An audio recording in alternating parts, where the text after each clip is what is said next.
ஜனாதிபதி மாளிகையில கல்யாணம் நடக்க போகுதா? இதுதான் முதல் தடவை வரலாற்றிலேயே சிறப்பு மிக்க ஒரு இடத்துல கல்யாணம் பண்ணிக்க போற லக்கி பர்சன் யாரு அப்படிங்கிறது தான் டாக் ஆஃப் த டவுன். பிப்ரவரி 12 நடக்க போற இந்த கல்யாணத்தை பார்க்க இந்தியாவே ஆவலோட காத்துக்கிட்டு இருக்கு.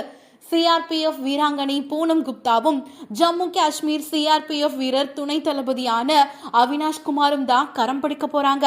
74வது குடியரசு தின பேரணியில பெண்கள் படைப்பிரிவை வழிநடத்தி சிறந்த தலைமையும் அர்ப்பணிப்பும் தந்தவங்க தான் இவங்களுக்கு கொடுக்கலனா எப்படி அப்படிங்கிற மாதிரி தான் இப்போ பலருமே இங்க ராஷ்டிரபதி பவன்ல நடக்க போற கல்யாணத்தை பத்தி பேசிட்டு இருக்காங்க.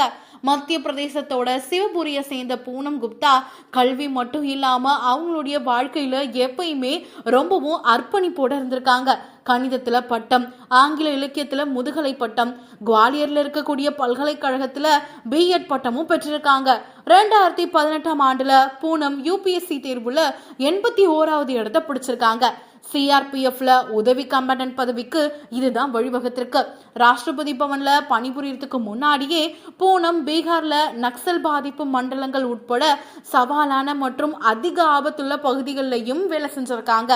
இவங்களுடைய கடின உழைப்பும் உறுதியும் இந்தியா முழுவதும் இருக்கக்கூடிய பல இளம் பெண்களுக்கு ஒரு எக்ஸாம்பிளாவே இருக்கு.